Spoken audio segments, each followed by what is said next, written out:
Jamie avait autrefois servi dans une mystérieuse unité des forces spéciales, et que lors d'une mission visant à assassiner un chef taliban, l'escouade avait massacré tous les civils innocents sur place, laissant à Jamie un traumatisme indélébile. Mais alors que l'équipe était en train de se retirer, Jamie provoqua une explosion accidentelle, tuant tous ses coéquipiers responsables du massacre, et tourna ainsi le dos à toute voie de retour.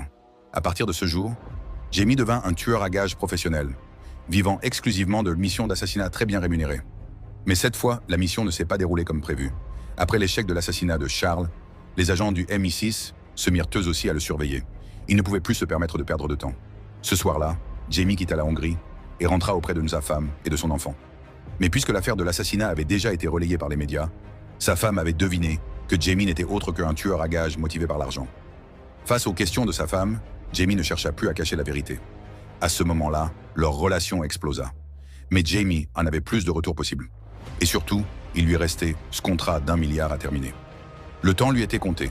Il promit alors à sa femme que ce serait sa dernière mission, qu'après celle-ci, il abandonnerait définitivement cette vie. Mais alors qu'il préparait ses affaires pour repartir, une révélation de sa femme le mit extrêmement mal à l'aise. C'est son propre beau-frère, incapable de garder un secret, qui avait révélé à quelqu'un d'autre la véritable identité de Jamie.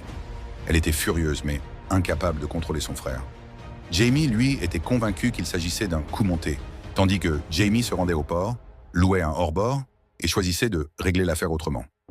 Dans le restaurant, l'ami fut abattu d'une balle en pleine tête, et le beau-frère entra dans une panique totale.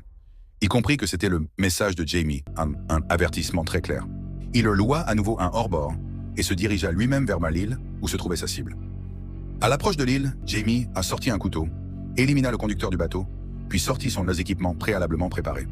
Sur le bateau, il installa un fusil de précision et fixa un caméra HD sur la lunette pour observer les mouvements sur l'île. La sécurité y était extrêmement renforcée, avec de nombreux gardes armés jusqu'aux dents. Jamie décida donc de patienter, silencieux, car l'échec n'était pas une option cette fois. Peu après, un drone apparut dans le ciel. Jamie, inquiet, prit immédiatement sa canne à pêche pour faire semblant de pêcher.